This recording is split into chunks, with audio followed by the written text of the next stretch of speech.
Hello student, online class में आपका स्वागत है। मैं सूर्यकांत चतुर्वेदी आपको हिस्ट्री के कुछ टॉपिकों के बारे में बता रहा हूँ। कोशिश है कि इन टॉपिकों को आपके लिए लाभदायक तथा सुयोग्य बनाने का प्रयास करता हूँ, सरल बनाने का प्रयास करता हूँ, जिससे आप उनको आसानी से समझ सकें। हम लोग जो आज पढ़ने जा रहे हैं, हर्षवर्धन के बारे में पढ़ने जा रहे हैं। पुष्यभूति वंश का हर्षवर्धन, जो कि हरियाणा के थानेश्वर में इस वंश की स्थापना हुई। इस वंश का नाम था पुष्यभूति वंश। पुष्यभूति वंश का एक महानतम शासक था हर्षवर्धन।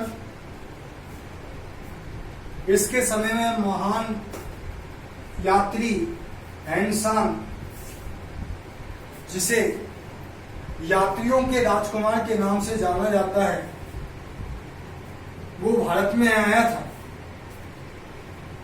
वो इसके शासनकाल में था।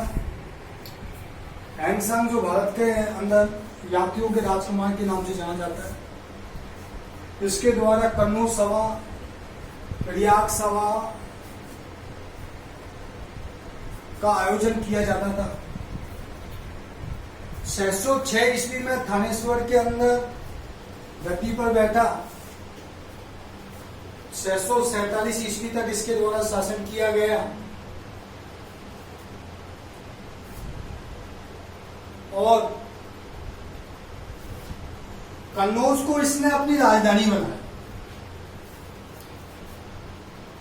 606 ईस्वी तक के ईस्वी में ये सिंहासन पर बैठा है। 647 ईस्वी तक इसने शासन किया है। हरियाणा के थानेश्वर के अंदर पुष्यभूति वंश कहा जाता है। गुप्त साम्राज्य का जब विखंडन हो गया है, और गुप्त साम्राज्य का जब विखंडन हो गया है, गुप्त साम्राज्य का जब पतन हो गया, तो उसके पश्चात थानेश्वर में इस वंश की स्थापना हुई।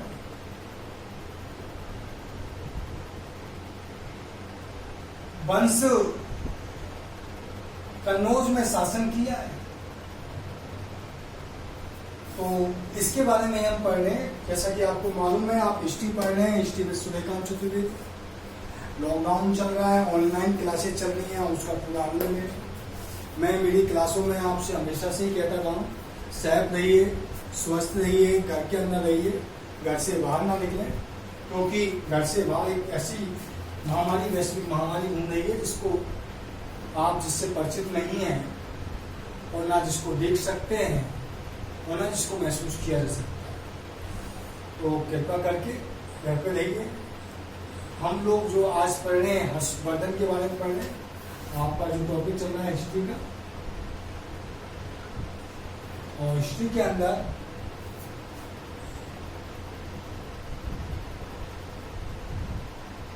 हर्षवर्धन, वर्धन वंश का शासक, जिसके बारे में हम पढ़ने जा रहे हैं।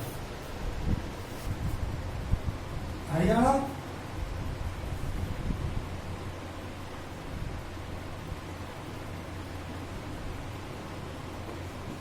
थानेश्वर में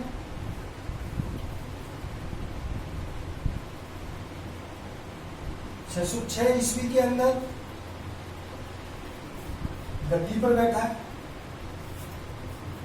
647 तक शासन किया है हर्षवर्धन ने। पुष्यभूति वंश से संबंधित है।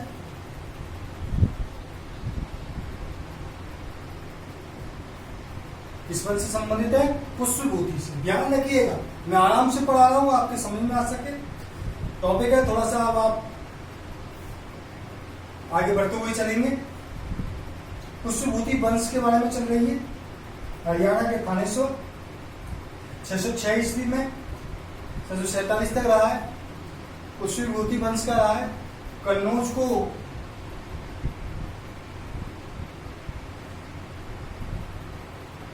राजधानी बनाया है इसने।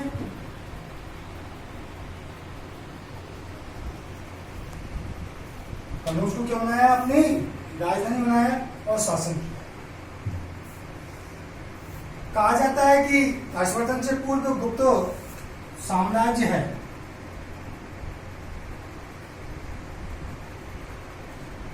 इसका विघटन चालू हो गया था, और विघटन चालू हो गया तो फलस्वरूप में थानेश्वर में एक वंश की नींव डली, जिस वंश का नाम क्या है? हर्षवर्धन, यानी पुष्यभूति वंश है। ठीक है। विजय और साम्राज्य विस्तार, हर्ष के बारे में जो हमको जानकारी प्राप्त होती है वो बाणभट्ट के हर्षचरित,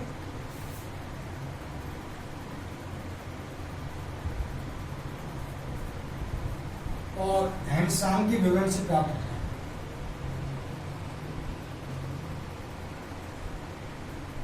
बाणभट्ट के हर्षचरित और हेमशाम दोनों के विवरण से हमको हर्ष के बारे में जानकारी प्राप्त होती है। कहा जाता है कि हर्ष ने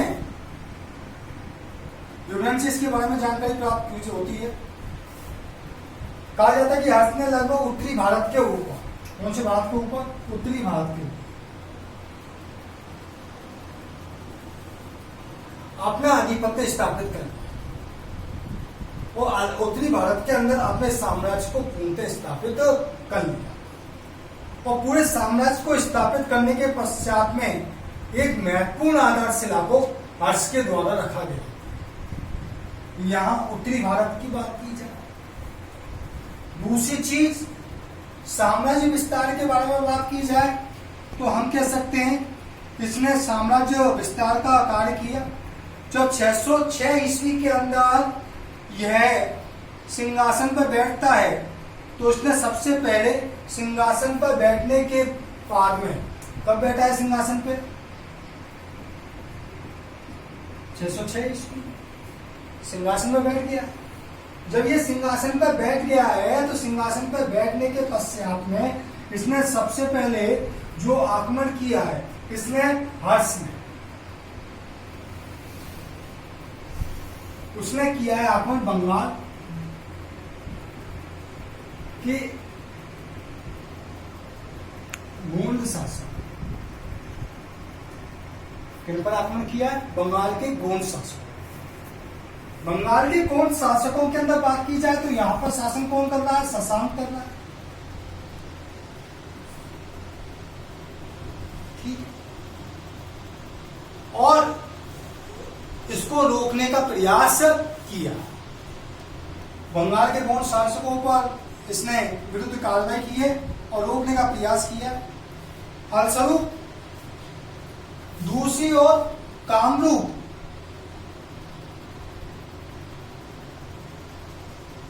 के जो शासक है भास्कर वर्मन,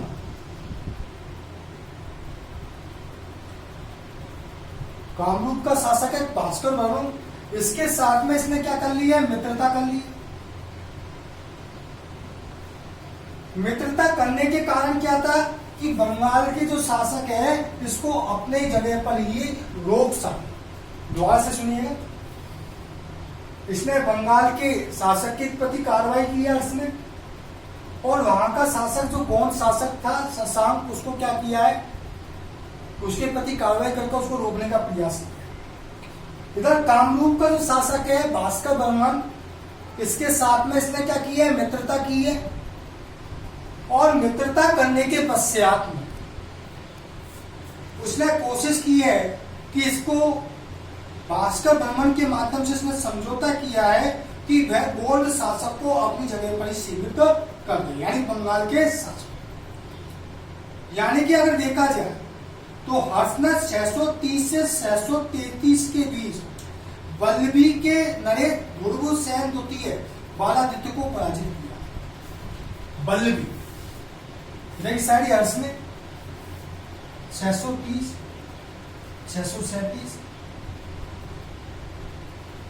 वल्लभी के जो शासक है उसको इसने क्या किया है? पराजित किया। वल्लभी के अंदर जो शासन कर रहा था वो कर रहा था धूर्वसेन द्वितीय बालादित्य को, धूर्वसेन द्वितीय बालादित्य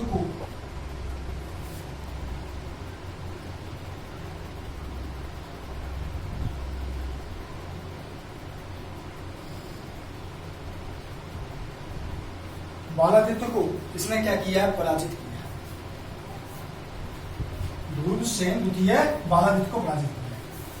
इधर बंगाल के शासकों को सीमित कर दिया, इसके लिए कूटनीति करी है, कामरूप के शासक के साथ मित्रता करी है।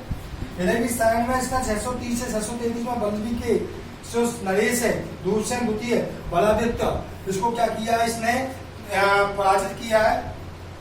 और पराजित करने के पश्चात में धूर्वसेन द्वितीय को पराजित किया है। जो चालुक्य से युद्ध से पूर्व का चरण था, जो चालुक्यों से, इसमें जो चालुक्यों से जो युद्ध हुआ है उससे पूर्व का चरण था। ठीक है, यहां तक हो गया का। उसके पश्चात में अगर किया जाए तो हम कह सकते हैं कि हर्ष व पुलकेशियन द्वितीय दोनों ही महत्वाकांक्षी शासक थे, जिन्होंने अपनी साम्राज्यवादी नीतियों का अवलंबन किया और दोनों राज्यों की सीमाएं निकट होने के फलस्वरूप होने के कारण उनके बीच में युद्ध होना क्या हो गया, अवश्यंभावी हो गया। फलस्वरूप में युद्ध संभवतः 630 से 634 के बीच,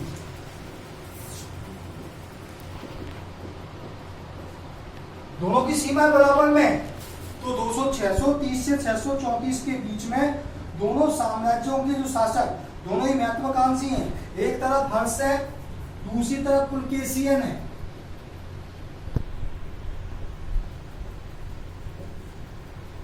दोनों के बीच संघर्ष हो गया है, दोनों साम्राज्य का विस्तार करना चाह रहे हैं। 630-34 के अंदर दोनों में संघर्ष हुआ है। संघर्ष के फलस्वरूप में क्या कर रहे हैं, अब दोनों में युद्ध होना स्वाभाविक हो गया है। अब यहाँ पर अगर बात की जाए तो नर्मदा नदी के तट पर युद्ध होगा, लेकिन हेमसांग और पुलकेशियन द्वितीय के एवं परिस्थिति से युद्ध में हर्ष की सफलता का उल्लेख होता है। पुलकेशियन द्वितीय की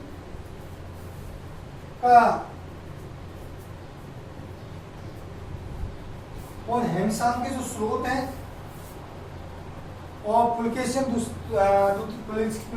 की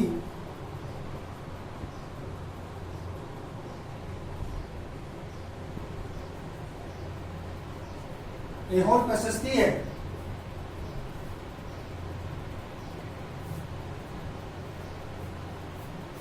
इससे सिद्ध होता है कि हेमसांग हर्ष की पराजय हुई। दोबारा से एक बार आपको क्लियर कर देता हूँ। बंगाल का आपको क्लियर कर दिया, 630 से 633 बल्लभी के दूसरे द्वितीय बालादित्य को पराजित किया है। यहाँ पुलकेशियन और हर्ष दोनों के बीच में संघर्ष स्वाभाविक हो गया। जानकारी हेमसांग और पुलकेशियन की एओर प्रशस्ति से पता चलता है। नर्मदा नदी के तट पर दोनों में युद्ध हुआ, जिसके अंदर हर्ष की क्या हुई है, पराजय हुई है, जिसके बारे में हमको जानकारी प्राप्त होती है। अब आगे देखिए, हर्ष ने पूर्वी भारत पर सफलता प्राप्त की। चीनी लेखक मा तुआनलीन ने 641 में हर्ष को मगध नरेश बताता है। हर्ष के शासन हर्ष में कामरूप के शासक भास्कर वर्मा ने गठजोड़ कर बंगाल तक व पूर्वी भारत को विजित कर लिया। दोनों ने गठजोड़ बना लिया था अपना। भास्कर वर्मा जो कामरूप का शासक है और हर्ष, दोनों में मित्रता हुई। दोनों ने मित्रता करके पूर्वी भारत तथा बंगाल तक पर विजय प्राप्त करने का प्रयास किया और विजय प्राप्त किया। उसके पश्चात में अगर बात की जाए तो 640 ईस्वी में आड़ू, कांगोद, कलिंग पर विजय प्राप्त कर उड़ीसा पे विजय प्राप्त कर लिए। हर्ष ने उड़ीसा विजय के बाद में बौद्ध सभा बुलाई, जिसकी पुष्टि जब इसने उड़ीसा पर विजय प्राप्त कर ली है उसके बाद में इसने बौद्ध सभा बुलाई है, जिसकी पुष्टि चीनी स्रोतों के माध्यम से होती है। किनके माध्यम से होती है? चीनी स्रोतों के माध्यम से ये चीज की पुष्टि होती है कि इसके द्वारा क्या की गई थी, बौद्ध सभा को बुलाया गया। आगे बात की जाए तो कहा जाता है कि बाणभट्ट के अनुसार हर्ष ने सिंध के राजा को उसके राज्य लक्ष्मी से वंचित कर दिया, यानी कि उसको अपने राज्य से वंचित कर दिया। कहाँ के शासक को? सिंध के शासक को अपने राज्य से इसने वंचित कर दिया था। और वंचित करने के पश्चात में वंचित कर दिया था और उसने पहले प्रभाकर वर्धन को वहां पे हरा चुका था और जो उसका हासिल हो गया था। लेकिन लेकिन आगे चलकर पता चलता है कि हेमसांग ने बाणभट्ट तथा हेमसांग कश्मीर में नेपाल पर भी हर्ष के आधिपत्य की बात करते हैं और कहा जाता है कि बर्फीले जो क्षेत्र हैं वहां पर भी हर्ष ने कर चालू कर दिया था और कर के माध्यम से वहां से भी राज्य को आय प्राप्त हुआ करती थी। इतना कुछ हमको हर्ष के बारे में हमको जानकारी प्राप्त होती है। अर्थात कहा जाता है कि 41वें वर्ष के दौरान में उसने संभवतः दूर दराज के राजाओं, दूर दराज के सामंतों, राजाओं आदि को कश्मीर, नेपाल, बल्बी, मालवा, सीमांत प्रदेश तक सीमित कर दिया था और बिहार, उड़ीसा, मध्य प्रदेश, मध्य भारत, राजपूताना हर्ष के अधीन हो गए थे। उसने एक बड़े भूभाग, उत्तरी भारत के एक बड़े भूभाग पर अधिकार कर लिया था और दक्षिण भारत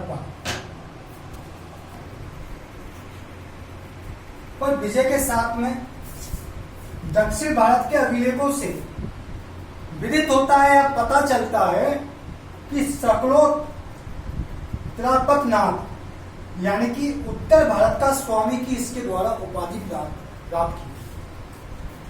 जब उपाधि प्राप्त की गई, कहा जाता है कि हर्ष ने अपने साम्राज्य में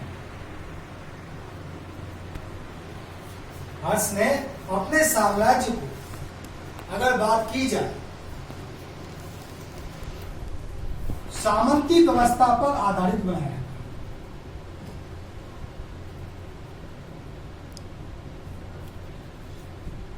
हर्ष का साम्राज्य पूर्णतः सामंती व्यवस्था पर आधारित था, जिसके फलस्वरूप पूरा साम्राज्य उसके नियंत्रण में था और पूरे साम्राज्य को नियंत्रण में करने का उसके द्वारा बारंबार प्रयास किया, जिसकी जानकारी हमको उसके स्रोतों के माध्यम से पता चलती है। दूसरी चीज,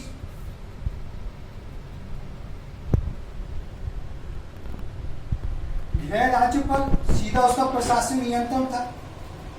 हर्ष के द्वारा विभिन्न उपाधियां धारण की गई, महाराजाधिराज, परम भट्टाराव, एकाधिकार, चक्रवर्ती, परमहोम, अनेकों उपाधियों को हर्ष के द्वारा धारण किया।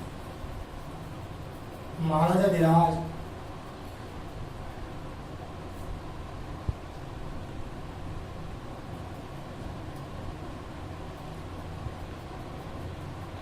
परम भट्टाराव, सकलोपतनाथ, चक्रवर्ती, अनेकों उपाधियां इस हर्ष के द्वारा, इस हर्ष ने उपाधियों को धारण किया। उपाधियों को धारण करने के फलस्वरूप में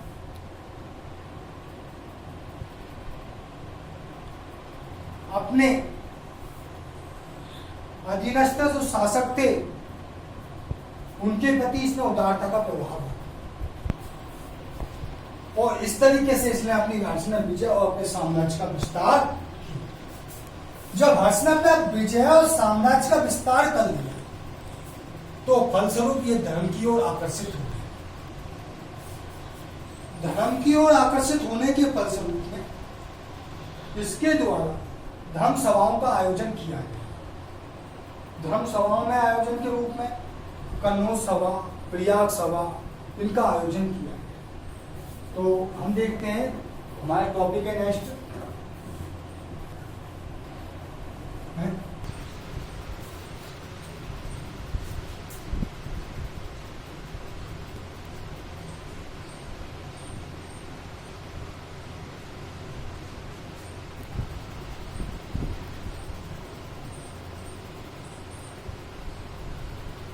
हर्ष धर्म में ज्ञान के संरक्षक के रूप में मूल्यांकन किया।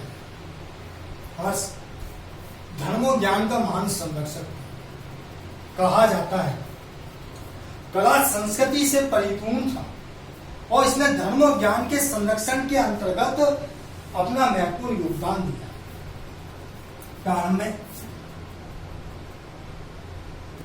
शैव धर्म का अनुयायी था हर्ष। प्रारंभ में हर्ष शैव धर्म का अनुयायी था, आगे चलकर अपने आप को प्रबुद्ध कर दिया और बौद्ध धर्म में प्रवृत्त करने के पश्चात 743 ईस्वी में 743 ईस्वी के अंदर हर्ष ने जब बौद्ध धर्म में अपने आप को प्रवृत्त कर लिया तो 643 ईस्वी में हर्ष ने कन्नौज सभा का आयोजन किया। किसका आयोजन किया?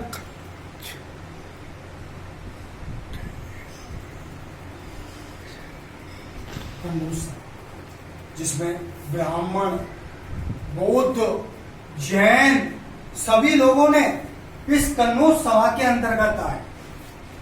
इस कन्नौज सभा के अंतर्गत 643 ईस्वी के अंतर्गत सबों ने अपनी भागीदारी ली। इसका मुख्य उद्देश्य जो था बौद्ध धर्म की महायान शाखा,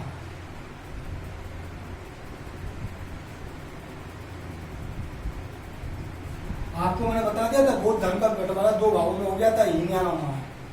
और हीनयान और महायान दोनों के बारे में मैं आपको पहले बता चुका हूं, ध्यान रखिएगा। बौद्ध धर्म की जो शाखा है महायान, इसका भारत ही नहीं विश्व के अंदर विभिन्न हिस्सों के अंदर इसका प्रचार प्रसार करना चाहता था। कौन? हर्ष। और इस प्रचार प्रसार के उद्देश्य से इसने का आयोजन किया।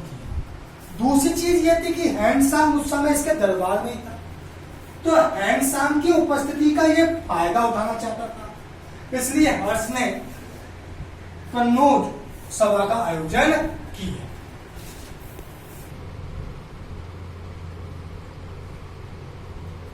नालंदा विश्वविद्यालय के विद्वानों ने इसमें सहयोग लिया।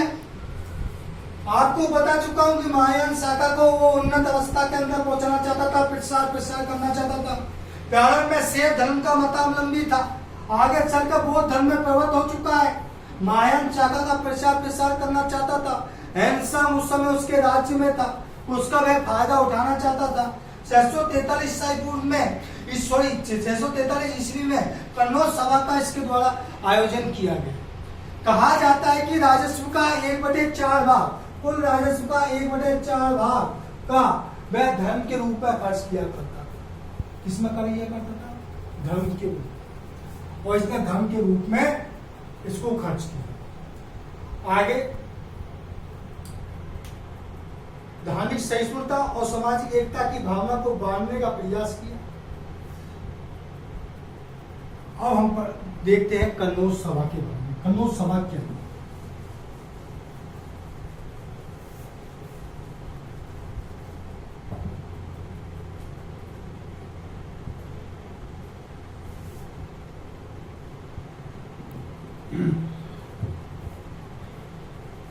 कन्नौज सभा के बारे में बात चल रही है। कन्नौज सभा के लिए क्या था? कन्नौज सभा एक सभा का आयोजन किया हर्ष ने। हर्ष ने कन्नौज सभा का आयोजन किया। इसमें इसने 643 ईस्वी में कन्नौज सभा का आयोजन करता है। हैंडसांग की उपस्थिति का फायदा उठाना चाहता है।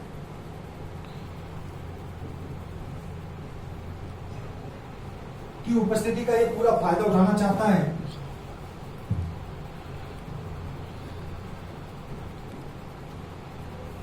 सांग की उपस्थिति का पूरा फायदा उठाना चाहता है, धर्म का प्रचार करना चाहता है, बौद्ध धर्म की महायान शाखा को प्रचार प्रसार करना चाहता है। इसके लिए इसके द्वारा जो कार्य किया गया, इसने सबसे पहले इसने ये कहा, इसमें सम्मिलित होने वाले इसमें 3000 महायान और हीनयान बौद्ध भिक्षु 3000 3000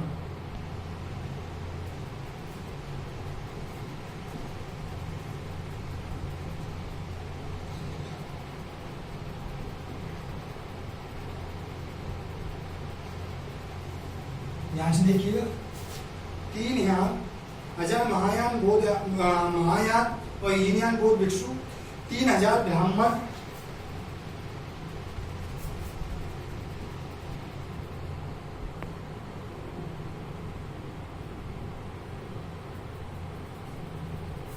एक 3000 ब्राह्मण, 1000 नालंदा नालंदा विश्वविद्यालय के बौद्ध विद्वान,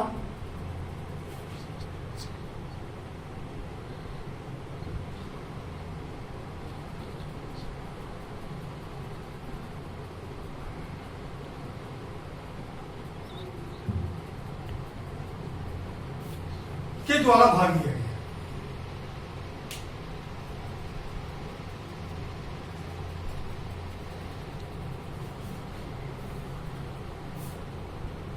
संघ की उपस्थिति का फायदा उठाया। 3000 महायान और हीनयान बौद्ध भिक्षु रहे, 3000 ब्राह्मण रहे, 1000 नालंदा विश्वविद्यालय के बौद्ध विद्वान रहे। हैंडसांग को इस सभा का मुख्य सभापति के रूप में पद में प्रस्तावित किया गया है। महायान संबंधी वाद विवादों का चलाया गया है। महायान मुख्य विषय वस्तु रही गई है वाद विवादों की।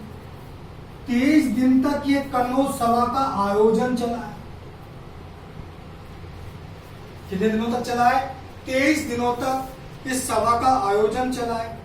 उसके पश्चात का प्रचार हुआ है। विशाल बिहार इसी अवसर पर बनवाए गए और इसी अवसर पर महान विशाल बिहारों का निर्माण किया गया है। बौद्ध बिहारों का निर्माण करवाया गया। बिहार जहां पर निवास स्थान होता था, राजा के बराबर बुद्ध की एक सोने की 100 फुट ऊंचे स्तंभ रख दिए गए हैं और उसी प्रकार एक छोटी 3 फुट की एक रोज जुलूस में मूर्ति को उठाया जाने लगा है, जिसमें 20 राजा 300 हाथी होते थे। छत्र के बारे में कहा जाता है कि छत्र खुद स्वयं उस छत्र को उठाया करता था। यानी कि एक तो दो तो विशाल है मूर्तियां, एक 3 फुट की सोने की मूर्ति है, छत्र है, उसको हर्ष स्वयं उठाया करता है। उसके फलस्वरूप आगे बढ़ते हुए हर्ष चारों ओर मोती, सुनहरी फूल माला तथा कीमती चीजों को बिखरते हुए चलता है और अपने हाथों से बुद्ध की मूर्ति को अपने कंधों पर उठाकर पश्चिमी स्तंभ तक ले जाता है। कहा जाता है बुद्ध को की मूर्ति है, उसको अपने हाथों पर अपने कंधे पर उठाकर पश्चिमी स्तंभ तक लेके जाता है और ले जाने के पश्चात में हीरों से जड़े हुए रेशमी वस्त्रों को अर्पित करता है। बिहारों में विशेष रूप से इस अवसर पर बनवाए गए थे।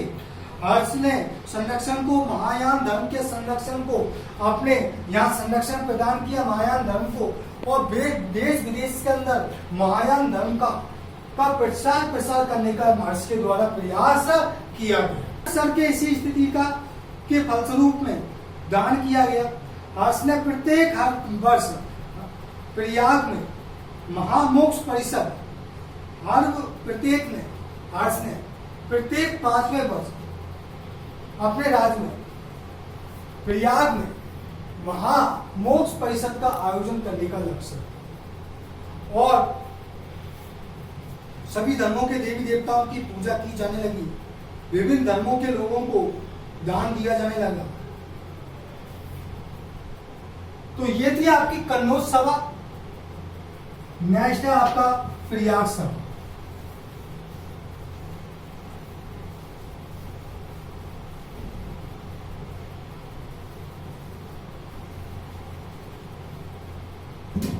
प्रयाग सभा पढ़ने हर 5वें वर्ष प्रयाग सभा महामोक्ष परिषद का आयोजन किया जाने लगा। 643 ईस्वी के अंदर हर्ष ने प्रयाग सभा का आयोजन किया। प्रयाग सभा के आयोजन के लिए उसने महामोक्ष परिषद का आयोजन किया। प्रयाग में महामोक्ष परिषद का आयोजन किया। इसे महामोक्ष परिषद कभी कहा जाता है।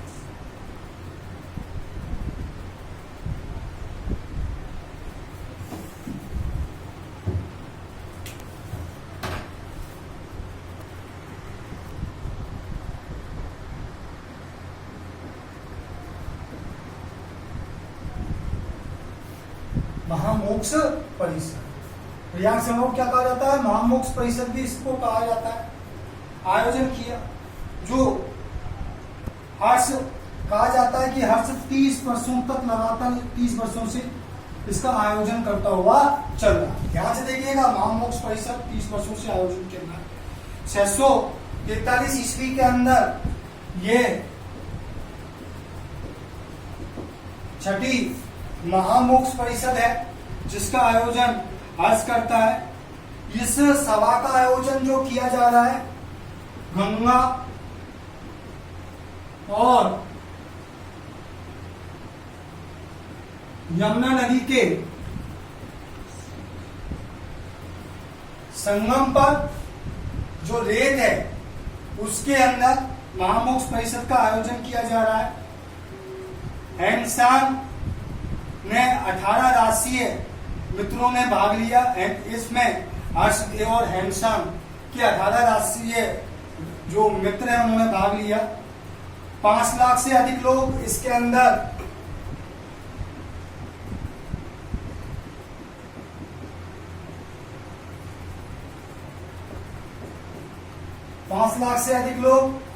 उपस्थित हुए हैं। 5 लाख से अधिक लोग इसके अंदर उपस्थित हुए हैं। गंगा और यमुना नदी के संगम पर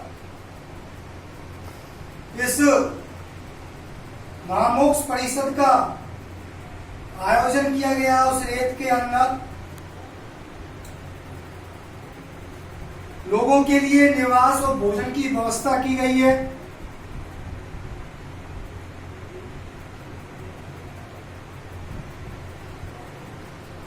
प्रयाग में किए गए इस कार्य में पहले दिन एक बुद्ध की मूर्ति रखी गई। लोगों ने असंख्य वस्त्र बहुमूल्य वस्तुएं बांटी। दूसरे और तीसरे दिन सूर्य और शिव की मूर्ति रखी गई है। पहले दिन बुद्ध की मूर्ति रखी गई है जिसमें लोगों ने बहुमूल्य आभूषण वस्त्रों को अर्पण किया है। दूसरे और तीसरे दिन शिव और सूर्य और शिव की मूर्ति रखी गई है। इसी प्रकार चौथे दिन बौद्ध भिक्षुओं को दान दिया गया। अगले दिन ब्राह्मणों को दान दिया गया। पहले दिन बुद्ध की मूर्ति, दूसरे दिन सूर्य और शिव की मूर्ति, तीसरे दिन बौद्ध भिक्षुओं को दान दिया गया है, चौथे दिन ब्राह्मणों को दान दिया गया है। तो इस तरीके से इस रूपरेखा को महामोक्ष परिषद की रूपरेखा को रखा गया है। ठीक है। उसके पश्चात धर्मावलंबियों को 10 दिन तक दान दिया जाता है। कहा जाता है कि 1 महीने तक दिव्यांग अनाथ लोगों की सहायता की गई। यह सब 75 दिन तक चलता रहा है। कितने दिन तक चलता रहा है? 75 डेज। 75 दिन तक ये सारी प्रक्रिया चलती रही है। दान धर्म वगैरह सब महीने भर से ऊपर देता हो रहा है। खुद हैंगसांग कहता है, क्या कहता है हैंगसांग? हैंगसांग कहता है अब 5 वर्ष तक का संचित धन पूर्णतः व्यय किया जा चुका था। राज्य कोष के अंदर जो 5 साल से का इकट्ठा किया गया जो धन था उसको क्या कर दिया गया? व्यय कर दिया गया, यानी खर्च कर दिया गया। और घोड़ों, हाथियों, सैनिक उपकरण, जो राज्य संपत्ति, रक्षा तथा सुव्यवस्था के लिए आवश्यक थी, इसके अतिरिक्त शेष कुछ नहीं बचा। राजा ने अपने हीरे, कपड़े, मालाएं, अपने आभूषण सब कुछ दान में दे दिए। अंत में जब उसके पास कुछ नहीं बचा तो उसने अपनी बहन से एक पुराना वस्त्र मांगा है। क्या मांगा है? पुराना। सब कुछ देने के पश्चात में माला वगैरह सब कुछ दे दिया है। सब कुछ चुकाने के बाद में अपनी बहन राशि से वह कहता है पुराना वस्त्र मांगता है और उस पुराना वस्त्र को धारण करने के बाद हर्ष फिर 10 दिशाओं में क्या कहता है? 10 दिशाओं के गोत्रों की पूजा कर प्रसन्नता का अनुभव करता है। ये वो महामोक्ष परिषद है जिसका 1 महीने से अधिक समय तक क्या किया गया है? संचालन किया।